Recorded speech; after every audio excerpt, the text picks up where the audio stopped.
खासतौर बेनीपट्टी में ना उसकी जांच पड़ताल ठीक से हो रही है, ना डॉक्टरों की टीम की व्यवस्था है। आज जो भी बेनीपट्टी अंडल में हॉस्पिटल है उसमें कोई डॉक्टर तक उपलब्ध नहीं है जो किसी की हारी बीमारी में इलाज कर सके। ये स्थिति यहाँ के स्वास्थ्य विभाग की है, खासतौर हमारे बेनीपट्टी विधानसभा में। ठीक है, हम जैसे युवा मान लीजिए आपको वोट देंगे, क्यों देंगे? युवाओं के लिए क्या कुछ करिएगा आप? देखो, युवा शक्ति का आह्वान है और मैं भी एक युवा हूँ। युवा की पीड़ा और युवा की विचारधारा से सहमत हूँ। अगर मैं क्षेत्र में आता हूँ, जनप्रतिनिधि मुझे चुनते हैं, क्षेत्र की जनता और युवा, तो मैं युवाओं के लिए सबसे पहले जितने मेरे अपने बेनीपट्टी विधानसभा क्षेत्र में मेन चौक है वहाँ पे ओपन जिम का निर्माण करूँगा, जिससे वो अपने फिटनेस पे ध्यान देंगे और आगे बढ़ने के लिए अपने फिजिकली तौर को फिट करेंगे और शिक्षा के स्तर में उनको आगे बढ़ाने के लिए जो भी मेरे से संभव होगा उसके लिए मैं अग्रसर होऊंगा। चलिए दोस्तों, तो इन्होंने फिजिकल फिटनेस के लिए जो ओपन जिम है इनका इन्होंने वादा किया। चलिए बहुत बढ़िया। बैक दोस्तों, मैं दिग्विजय प्रताप झा, मेरे साथ हैं ललन किशोर झा जी, जो कि मूल रूप से क्योटा गांव के निवासी हैं और बेनीपट्टी विधानसभा क्षेत्र संख्या 32 से चुनाव लड़ने वाले हैं। तो सर, सबसे पहले तो आप हमारे व्यूवर्स को और अपने बेनीपट्टी विधानसभा क्षेत्र के वासियों को अपना इंट्रो दीजिए। सबसे पहले मैं मधुबनी टीवी को बहुत बहुत धन्यवाद देना चाहूँगा, जिन्होंने टाइम निकाल के और मुझे उस लायक समझा और मेरा सत्यापन लेने के लिए आए, उसके लिए बहुत बहुत धन्यवाद, आभार। मेरा नाम ललन किशोर झा हुआ, गांव क्योटा, लोहा पंचायत से हूँ मैं, कलवाही ब्लॉक से, और बेनीपट्टी विधानसभा के लिए इस बार निर्दलीय उम्मीदवारी के लिए पर्चा भरने जा रहा हूँ। ठीक है, अब ये जो हमारे साथ बैठे हैं ये एक्चुअली यहाँ के विधायक चुनाव लड़ने वाले हैं, तो अब इनसे कुछ सवाल भी करना ज़रूरी है और जो आपके लोग हैं यहाँ के वो भी आपसे जानना चाहते हैं कि आखिर फिर राजनीति में ही क्यों आए? आप जब पढ़े लिखे युवा हैं तो किसी और क्षेत्र में जा सकते थे, राजनीति में आने का क्या कारण है? देखिए, राजनीति में आने का कारण सबसे बड़ा ये है कि जब मैं गांव जब भी आता था, क्योंकि मेरा शादी, उपनयन, ब्याहदान जो भी होता है गांव घर का, सब मेरा गांव से ही हुआ है। कहाँ रहते थे आप? जैसे मेरा रहने का स्थान दिल्ली में था, पश्चिम बिहार में रहता था, और हर 6 महीने पे, और जन्म स्थान तो गांव में ही है, क्योटा गांव रहा। तो जब भी मैं गांव आता था, जब मैंने गांव की समस्याएं ऐसी देखी, रोड की, सड़क की, बिजली की, पानी की, तो उसी टाइम मन में आ गया कि नहीं, समाज सेवा के साथ साथ मैं राजनीति में भी आऊँगा। बिना राजनीति में आए ये सब कार्य संभव नहीं था, इसलिए मैंने राजनीति लाइन चुना। इसमें दोनों काम हो सकता है, समाज की सेवा भी हो सकती है और क्षेत्र के विकास के लिए आगे अक्सर काम किया जा सकता है उसमें आके, तो इसलिए मैंने राजनीति। सक्रिय राजनीति में कब से आ गए, कौन से ईस्वी से? सक्रिय राजनीति में लगभग 25 साल से मैं बीजेपी पार्टी से जुड़ा हुआ हूँ, बीजेपी की विचारधारा से जुड़ा और उसी की विचारधारा पे आगे बढ़ रहा हूँ और क्षेत्र की मूल समस्याओं के लिए आगे बढ़ूंगा इसी के साथ। ठीक है, अब सर ये बताइए कि आपने जो वहाँ के यहाँ पे बहुत सारी समस्याएं हैं, तो सबसे पहले तो यहाँ का जो शिक्षा के क्षेत्र में बेनीपट्टी विधानसभा का क्या स्टेटस है? वैसे तो ये विद्वानों का मतलब विधानसभा क्षेत्र है या गढ़ है, लेकिन फिर भी शिक्षा के दृष्टिकोण से आज का जो शिक्षा, एजुकेशन, क्वालिटी ऑफ एजुकेशन यहाँ का क्या है, वो आप बताइए। देखिए, अगर शिक्षा का स्तर अच्छा होता तो हमारे जो भी बच्चे पढ़ने वाले हैं वो दिल्ली, बिहार से बाहर नहीं जाते। तो स्तर बढ़ाने के लिए, उसको अच्छा बढ़ाने के लिए, अच्छा स्तर उठाने के लिए हमें अच्छा कदम उठाना पड़ेगा। और आज की स्थिति में बेनीपट्टी विधानसभा में शिक्षा का स्तर बहुत ही निम्न स्तर से गिरा हुआ है। मैं ये नहीं कहता कि पढ़े लिखे लोग नहीं हैं, बट हैं, मगर आज की जो स्थिति है स्कूलों की यहाँ पे शिक्षा के नाते, वो बहुत ही दयनीय स्थिति में है। दूसरा सर, यहाँ पे शिक्षा, स्वास्थ्य की स्थिति क्या है? अभी जो कोरोना वायरस आया है इस दरमियान यहाँ पे क्या कुछ आपने देखा जो हाँ ठीक लगा आपको कि हाँ स्वास्थ्य के क्षेत्र में चलो ठीक है? तो स्वास्थ्य के क्षेत्र में अगर सही नहीं है तो वो बताइए क्या सही नहीं है? देखिए, स्वास्थ्य के क्षेत्र की जहाँ तक बात है, उसकी स्थिति तो और भी दयनीय स्थिति हो रखी है। खासतौर अभी जो कोविड-19 की स्थिति बनी हुई है, जिससे पूरा देश, पूरा विश्व एक तरीके से क्षतिग्रस्त हो रहा है और त्राही त्राही मचा हुआ है। और हमारे बिहार में, खासतौर बेनीपट्टी में, ना उसकी जांच पड़ताल ठीक से हो रही है, ना डॉक्टरों की टीम की व्यवस्था है। आज जो भी बेनीपट्टी अंडल में हॉस्पिटल है उसमें कोई डॉक्टर तक उपलब्ध नहीं है जो किसी की हारी बीमारी में इलाज कर सके। ये स्थिति यहाँ के स्वास्थ्य विभाग की है, खासतौर हमारे बेनीपट्टी विधानसभा में। ठीक है, हम जैसे युवा मान लीजिए आपको वोट देंगे, क्यों देंगे? युवाओं के लिए क्या कुछ करिएगा आप? देखो, युवा शक्ति का आह्वान है और मैं भी एक युवा हूँ। युवा की पीड़ा और युवा की विचारधारा से सहमत हूँ। अगर मैं क्षेत्र में आता हूँ, जनप्रतिनिधि मुझे चुनते हैं, क्षेत्र की जनता और युवा, तो मैं युवाओं के लिए सबसे पहले जितने मेरे अपने बेनीपट्टी विधानसभा क्षेत्र में मेन चौक है वहाँ पे ओपन जिम का निर्माण करूँगा, जिससे वो अपने फिटनेस पे ध्यान देंगे और आगे बढ़ने के लिए अपने फिजिकली तौर को फिट करेंगे और शिक्षा के स्तर में उनको आगे बढ़ाने के लिए जो भी मेरे से संभव होगा उसके लिए मैं अग्रसर होऊंगा। चलिए दोस्तों, तो इन्होंने फिजिकल फिटनेस के लिए जो ओपन जिम है इनका इन्होंने वादा किया। चलिए बहुत बढ़िया। अगला बताइए सर, फिट तो हम हो गए लेकिन रोजगार यहाँ पे है ही नहीं कुछ, तो वो आइडिया बताइए। देखो, रोजगार का जहाँ तक सबसे बड़ा मुद्दा रोजगार का भी, अगर हम रोजगार नहीं करेंगे तो खाएंगे पिएंगे क्या। रोजगार के लिए आज तक बिहार सरकार में जो भी सरकार रही, पिछली और अभी प्रेजेंट में भी जो चल रही है, आज तक एक भी ना तो उन्होंने कोई उद्योग स्टार्ट किया, ना ही किसी इस तरीके से अग्रसर आगे मतलब कोई कार्य करना चाहा जिससे कि रोजगार बढ़े। और जो रोजगार थे उस पर भी उन्होंने बैन लगा दिया, सारी चीज़ें भर्तियाँ बंद हो रखी है। और ना ही कोई इस तरीके की बड़ी बड़ी कंपनियां बिहार में आ रही है जिससे हमारे बिहार में रोजगार बढ़े।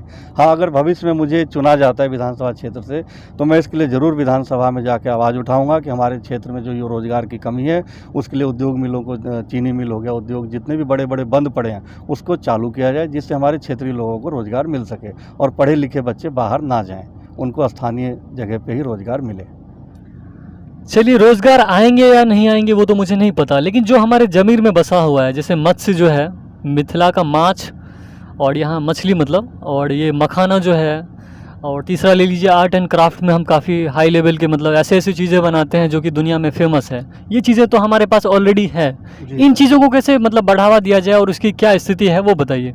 देखो, इन चीज़ों के लिए एक तो सबसे पहले बिहार सरकार पहले भी चाहती तो बहुत बड़ा कदम उठा सकती थी, एक बिहार बोर्ड बना के इन चीज़ों के लिए बढ़ावा देने के लिए अलग से फंडिंग की व्यवस्था करती, जिससे जो हमारे घर के जो घरेलू उद्योग है, जैसे मखान का हो गया, मत्स्य पालन का हो गया, लोगों को देखते हैं वो टोकरी पटिया, मिथिला पेंटिंग हो गया, मिथिला क्राफ्ट हो गया, जो पेंटिंग है, मिथिला पेंटिंग तो पूरे विश्व में मशहूर है, बट उसके लिए बिहार सरकार ने कभी उचित कदम नहीं उठाया। केंद्र के साथ टाई अप होने के साथ साथ भी आज हमारा बिहार बहुत पिछड़ा हुआ है। अगर बिहार सरकार चाहती तो उस पर बहुत बड़ा कदम उठा के बिहार के इन चीज़ों को, मत्स्य पालन को, मखाना को, और ये जो अपना पेंटिंग है, मिथिला क्राफ्ट है, और जो छोटे मोटे लघु उद्योग है उनको बढ़ावा देने के लिए बहुत कार्य कर पाते, मगर उन सब में वो जीरो फेल मानते हैं हम तो उनको। बिहार सरकार अगर कुछ करेगी तो उसके लिए तो देखिए विधायक आपको चुनना होगा ऐसा जो, मान लीजिए भारत जो है 2 सदनों पे टिका हुआ है, केंद्र में लोकसभा, राज्यसभा, और यहाँ बिहार में मान लीजिए स्टेट में होता है विधान परिषद और विधानसभा। तो विधानसभा में गरजने वाला एक नेता चाहिए जो आपके क्षेत्र की समस्याओं को वहाँ पे उठाएगा, तब ना वहाँ का मुख्यमंत्री या जो भी मंत्री हैं वो उस चीज़ पे विचार करेंगे।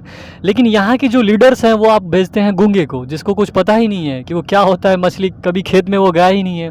वो मछली को, अगर जिंदा मछली को पकड़ दीजिए तो कह दीजिए पकड़ने के लिए, तो वो डर जाएगी। मतलब ऐसे ऐसे लोगों को आप चुन देते हैं, तो क्या मछली विभाग में डेवलप। अच्छा, आप कभी खेतों में गए हैं सर? बिल्कुल खेतों में गया हूँ जी, बिल्कुल बिल्कुल। मेरे हमारे बाबा लोग जब खेती वगैरह करते तो हम जाते थे, और जो खेत में जो अन्न उगाते उसके साथ कहते हैं ना खरपतवार, घास वगैरह, उनको हम खुद हाथ से हटाते थे, तो बड़ी खुशी होती थी कि हम लोग एक किसान के घर में, हमारे दादा लोग किसानी करते हैं। और आज की स्थिति में वो कहाँ है स्थिति, किसानों के लिए कोई सिस्टम ही नहीं बना रखा जो किसान आगे अपने आप को बढ़े। किसान आज बहुत दयनीय स्थिति में है, उसको देखने वाला कोई भी नहीं है।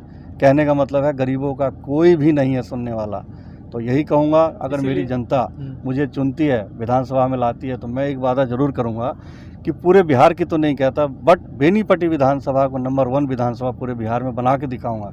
खेती से लेके मत्स्य का, मखाना का, जो हमारे मिथिला का सबसे बड़ा पहचान है, हमारी मिथिला की पहचान है। आज मिथिला में देख लो, मिथिलांचल की जो एक शान होती है, मिथिलांचल के जो कहते हैं ना कि अपना मिथिला अक्षर के लिए भी एक कोई मिथिला टीचर तक अवेलेबल नहीं है स्कूलों में, है कोई कहीं भी नहीं है। हम उसकी मांग रखते हैं बिहार सरकार से कि मिथिला अक्षर के लिए मिथिला टीचर का आगे कहते हैं तो अपॉइंटमेंट किया जाए, स्कूलों में उसको लागू किया जाए और इसको भी एक अच्छे दायरे में लाया जाए।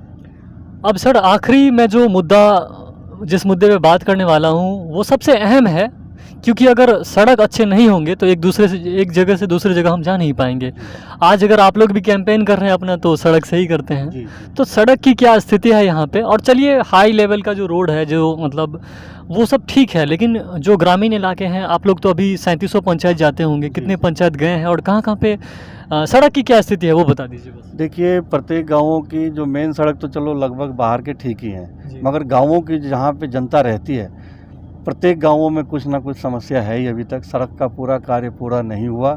उस कार्य को करने के लिए हम लोग अपील भी कई बार पीछे कर चुके हैं, क्योंकि देखो, बाहर निकलने से नहीं होगा। जहां जनता खुद रहती है, थोड़ी सी बारिश हो जाती है, खासतौर हमारा बेनीपट्टी ले लो, बेनीपट्टी अनुमंडल वाला रोड हो गया, बसेठा वाला हो गया, थोड़ी सी बारिश होती है, एक तालाब बन जाता है।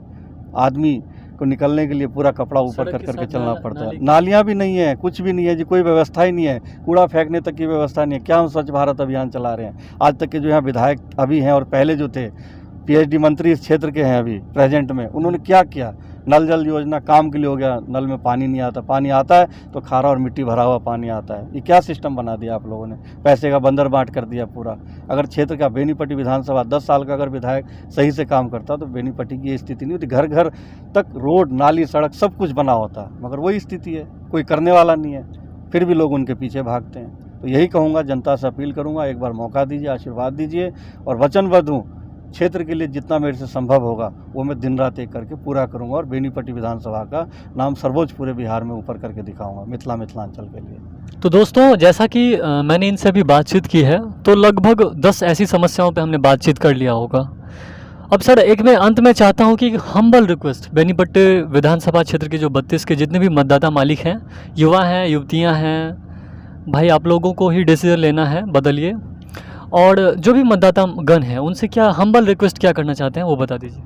एक उन सभी से हाथ जोड़ के मैं यही रिक्वेस्ट करूंगा, खासतौर मेरी युवा शक्ति और जो हमारे बड़े बुजुर्ग हैं, एक बार मुझे उस लायक बनाएंगे तभी मेरी क्षमता देखेंगे कि मैं उनके लिए क्या कर सकता हूं क्षेत्र में और क्षेत्र की समस्याओं को कैसे दूर किया जाएगा।